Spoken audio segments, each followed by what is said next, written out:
The morning air carried the salt breeze from San Francisco Bay as Dr. Maria Santos walked briskly down the steep sidewalk of Nob Hill. Her running shoes pressed against the familiar concrete, a routine she'd maintained for years despite her demanding schedule. The city was just beginning to stir, early commuters hurrying to BART stations, coffee shop workers flipping their signs to open. Maria cherished these moments of anonymity. No congressional hearings, no press conferences, no weight of being the nation's top doctor pressing on her shoulders. Just another person getting some exercise before the day began. She noticed the health department van parked awkwardly at the corner, engine running. Through the windshield, she could see Inspector Dale Brennan watching her with the kind of intense focus that made her skin crawl. She'd encountered that look before, not casual observation, but assessment. Judgment. She continued down California Street, the van's engine hummed to life behind her. Maria didn't break stride, but her awareness sharpened. The vehicle crept along, matching her pace with deliberate precision. When the van pulled alongside her and stopped, Maria felt her stomach tighten. The door slammed shut as Brennan stepped onto the sidewalk, a stocky man in his 40s with a health department badge gleaming on his chest and an expression of barely concealed authority. "Ma'am," he called out, the word polite but carrying an unmistakable command. Maria stopped and turned, keeping her expression neutral.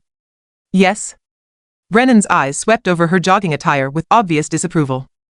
"Morning. Dale Brennan, San Francisco Health Department. I need to ask you some questions about your activities in this area." "My activities?" Maria raised an eyebrow. "I'm jogging." "Is there a problem?" He shifted his weight, hands resting on his utility belt. "We've had reports of people in this neighborhood engaging in suspicious behavior. Unauthorized fitness activities, potential health code violations. I need to verify you have proper permits." Maria blinked. "Permits? For jogging on a public street?" "Look, lady, I don't make the rules. But after the pandemic protocols, we've got strict guidelines about unsupervised physical activities in public spaces. You could be spreading respiratory droplets, creating health hazards." His tone grew sharper. "So I'm going to need to see some identification and documentation that you're authorized to be exercising here." The absurdity of the situation wasn't lost on Maria, but she recognized the underlying pattern. She'd seen it in her work advocating for marginalized communities, the way authority could be weaponized against people who didn't fit someone's narrow definition of who belonged. "Inspector Brennan," she said carefully, "I'm not aware of any city ordinance requiring permits for jogging. Could you show me the specific regulation you're referencing?" His face flushed slightly. "Don't get smart with me. You're clearly not from around here, and I've got every right to ensure public health compliance. Now, are you going to cooperate, or do we need to take this further?" Maria felt the familiar weight of being judged by her appearance, a Latina woman in workout clothes somehow deemed suspicious by this man who'd appointed himself neighborhood guardian. But she also knew better than to let anger cloud her judgment. "I'm happy to cooperate," she said evenly. "But I'd like you to clarify what specific health violation you believe I'm committing." Brennan stepped closer, his voice dropping to a menacing whisper. "The violation is your attitude, lady. When a health official asks you questions, you answer them. You don't stand there acting like you're smarter than everyone else." "I haven't acted superior to anyone," Maria replied. "I've simply asked for clarification on the regulations you're citing." His hand moved to the radio on his belt. "Last chance. Show me some ID and explain what you're really doing in this neighborhood, or I'll have to assume you're up to something that threatens public health." Maria studied his face, the self-righteous anger, the barely contained aggression. She made a decision that would later prove crucial. She wouldn't reveal her position. Not yet. She wanted to see exactly how far this man would take his abuse of authority. "Inspector, I believe I have the right to know what specific law you think I'm breaking before I provide personal information." That was the moment Brennan's composure finally cracked. "You think you're clever, don't you? Think you can just talk your way around me?" He grabbed her arm roughly. "Well, here's something you can understand. You're interfering with a health department investigation." Maria jerked her arm away. "Take your hands off me. Don't you dare give me orders." Brennan shouted, his face turning red. "You're contaminating this area, refusing to comply with health protocols, and now you're resisting an official inspection." "I'm not resisting anything," Maria said firmly. "I'm asking you to follow proper procedure." Brennan's hand moved to the pepper spray on his belt. "Proper procedure? I'll show you proper procedure. Put your hands where I can see them. Now." Maria raised her hands slowly, palms open. "This is unnecessary, Inspector. I'm not threatening you or anyone else. That's not for you to decide." He pulled out his pepper spray, pointing it toward her face. "People like you always think you know better than the authorities. Always think the rules don't apply to you. The chemical spray hit her eyes and face with burning intensity. Maria stumbled backward, her vision blurring as tears streamed down her cheeks. Through the haze of pain, she heard Brennan shouting about how she'd assaulted him, how she'd tried to flee the scene. By the time other health department workers arrived alerted by Brennan's radio calls, Maria was on the ground, coughing and gasping, while Brennan stood over her with plastic zip-tie restraints. Suspect attempted to flee after assaulting a health official, he announced to his colleagues. Clear case of public endangerment and resistance to lawful authority. The ride to the health department's enforcement office was a blur of burning eyes and the taste of chemicals. Maria remained silent, her mind working methodically despite the physical discomfort. She'd made her choice to let this play out, and now she would see it through to its logical conclusion. At the office, Brennan strutted through the building like a conquering hero, his grip tight on Maria's arm as he led her past confused colleagues.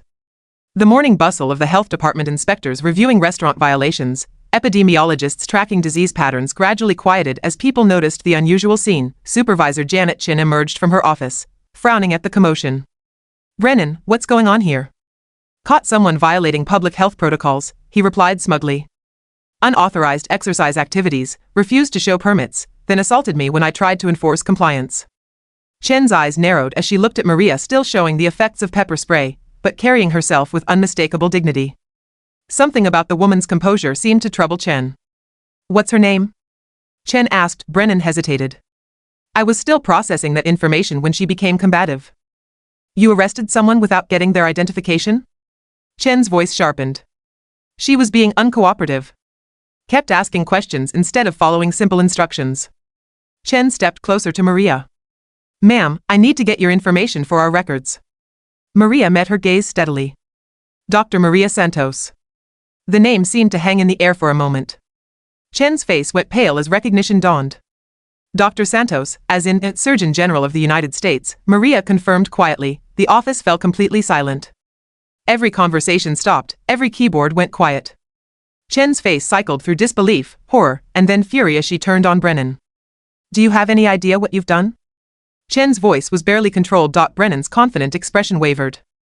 She didn't tell me who she was. How was I supposed to know?" "You were supposed to follow proper procedure." Chen exploded. "You were supposed to identify yourself properly, explain what violations you suspected, and get identification before taking any enforcement action." Maria watched the exchange with clinical interest. This was exactly what she'd hoped would happen, the full exposure of how the system failed when someone abused their authority. "Supervisor Chen," Maria said calmly, "I think we need to discuss what just happened here." Inspector Brennan stopped me without cause, demanded permits that don't exist, ignored my requests for clarification, physically assaulted me, and then arrested me based on false accusations. Chen nodded grimly. "Dr. Santos, I cannot express how sorry I am. This should never have happened." "I'm not looking for apologies," Maria replied. "I'm looking for accountability. What Inspector Brennan did to me, he's likely done to others who don't have the protection of a federal title."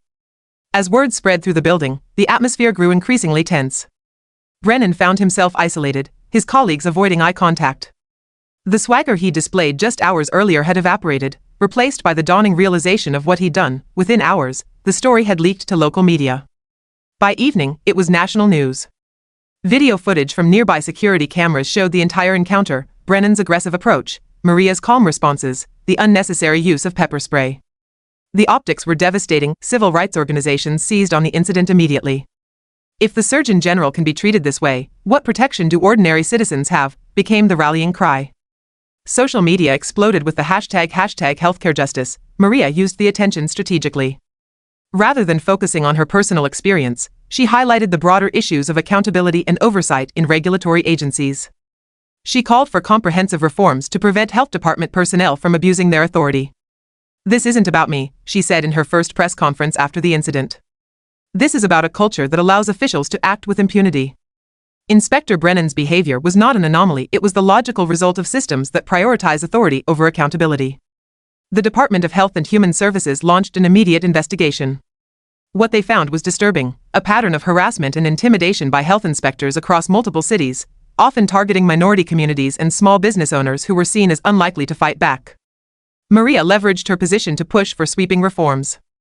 She established new training protocols for health department personnel, emphasizing de-escalation techniques and respect for civil rights. She created oversight committees with community representation.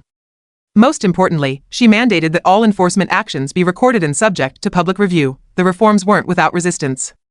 Brennan and his allies pushed back through their union, claiming they were being scapegoated for doing their jobs.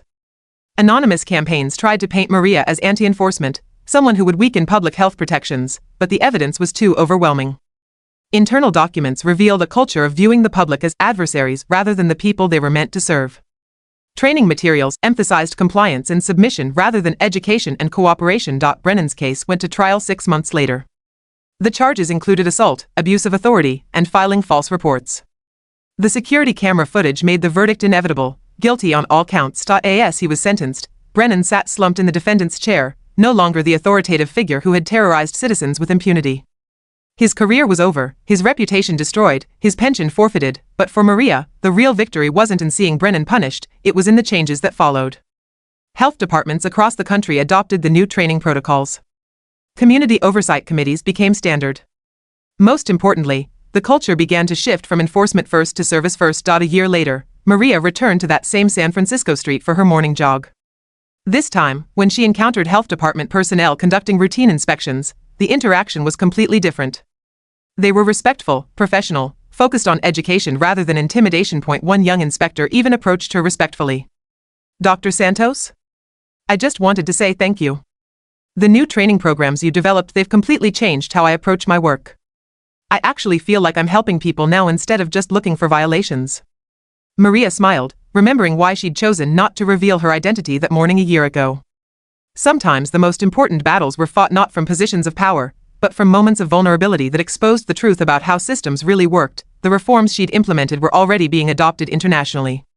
The Santos protocols became the gold standard for ethical enforcement in regulatory agencies worldwide, but perhaps the most meaningful change was simpler. Citizens no longer had to fear that a morning jog or a routine business inspection would become an encounter with abuse of authority. The system had been forced to remember that its power came from the people it served, not from the badges its officials wore. As Maria completed her run that morning, she reflected on how a single moment of injustice had become a catalyst for lasting change. Sometimes, she thought, the most powerful thing you could do was let the system expose its own failures and then work tirelessly to ensure they never happened again.